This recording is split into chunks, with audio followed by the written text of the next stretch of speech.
Hi guys, welcome back to my channel. Today we are doing 5 simple ways to be healthier. I'm going to show you 5 simple substitutions that you can make with your go-to foods. So let's get to it. So we're gonna start with the obvious of them all, white bread. White bread does more harm than good to the body. It provides way too much calories and very few nutrients. So if you want to use bread, always go for whole grain.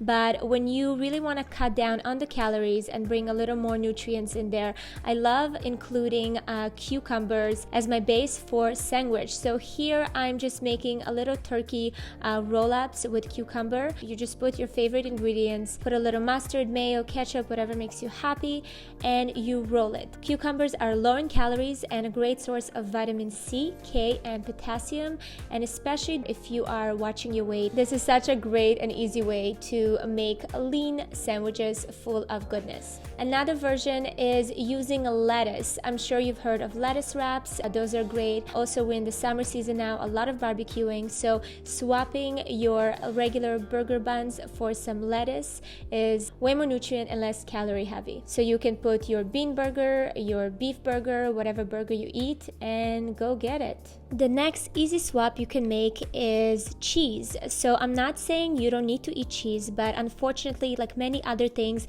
we over consume cheese. And this comes from a person that puts cheese on everything. So if you want to cut back a little bit, nutritional yeast is my go-to. I put it on popcorn, I put it in salads. Whenever I want a little cheesy taste to it, it is an amazing source of B vitamins. The next swap that is easy to make is creating a healthier pizza. So I love pizza, and there's nothing wrong with eating the regular pizzas that you can order anywhere.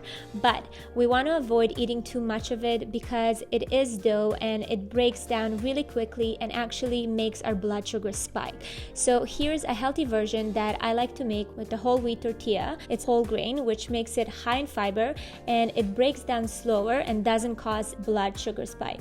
The next thing that I like to use a lot in my house is mayo. Classic mayo from the store is full of preservatives and unnecessary ingredients. You won't believe how easy it is to make a homemade one. This mayo has only 4 ingredients and it will last up to 10 days in the fridge. I love adding garlic to it or chili flakes. It's really your imagination that can take you anywhere when it comes to this mayo recipe. The next swap that is easy to make is this ice cream. We all love ice cream. You'll be surprised how easy it is to make your own ice cream. That is much more beneficial. You can control the amount of sugar that's in it, and you can make all the different recipes that you want. I'll actually attach a few of my favorite ones in the description box. So here, this is just a 4-ingredient ice cream. You put in the freezer and you are good to go. And that's it, you guys. I hope you enjoyed it, and please let me know if you have any substitutes that you make with your food. See you guys next time.